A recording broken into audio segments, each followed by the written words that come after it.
Yo, what's going on YouTube, and welcome back to another Division video. Last time I talked about the concept of classes and how they'd work in the Division, and today we're going to take a look at the open world, the place that you'll be spending all your time.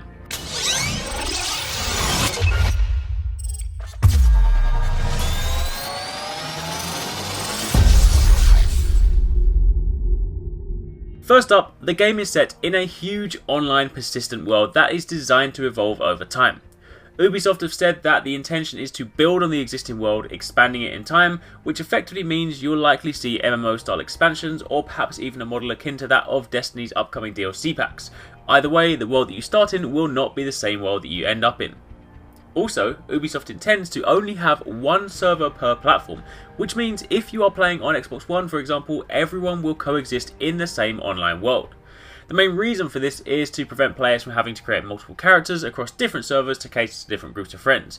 You know, the usual kind of thing when you jump onto an MMO and you play with your friends and then another friend comes on, jumps on the wrong server, makes his character, then has to start all over again if you want to come and join you. So this way Ubisoft can avoid that happening. However, before you ask, no, being in one server doesn't mean you'll have thousands of people running around in your world messing with your shit. As a player, you have your own persistent version of the world, and it's in this personal instant subworld that the majority of your gameplay experience will take place. When players party up, they will join the party leader's world, which means you can control, for the most part, when and how people enter your world. That is, unless you enter a dark zone. While the majority of your experience is controlled, instanced, and personal to you and those you invite into your world, there are areas listed around the world known as dark zones. It's in these dark zones that PvP will take place, and there will be a handful of missions, both PvP and PvE, that will see you crossing into these zones in order to complete a particular set of objectives.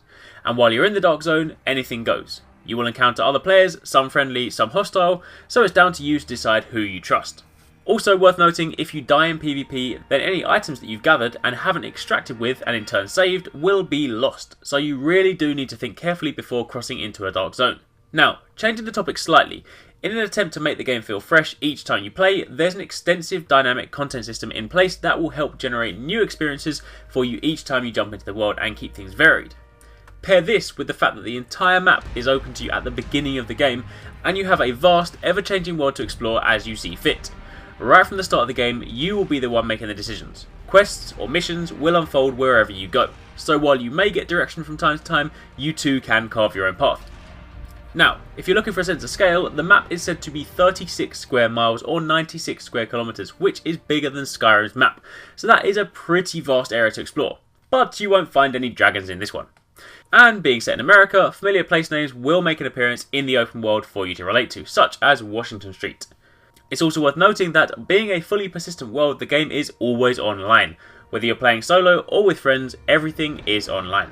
And that brings me to the end of this video. Hopefully you enjoyed the video and hopefully you found it helpful, and if you did, as always, don't forget to give it a thumbs up, hit the like button, show your support, it does really help me out, and obviously don't forget to subscribe for daily gaming videos and much more Division content. Also, if you haven't seen the last video we put up on the class structure, then make sure you go and check it out on the channel. But otherwise, thanks for watching, take it easy, catch you next time, peace out.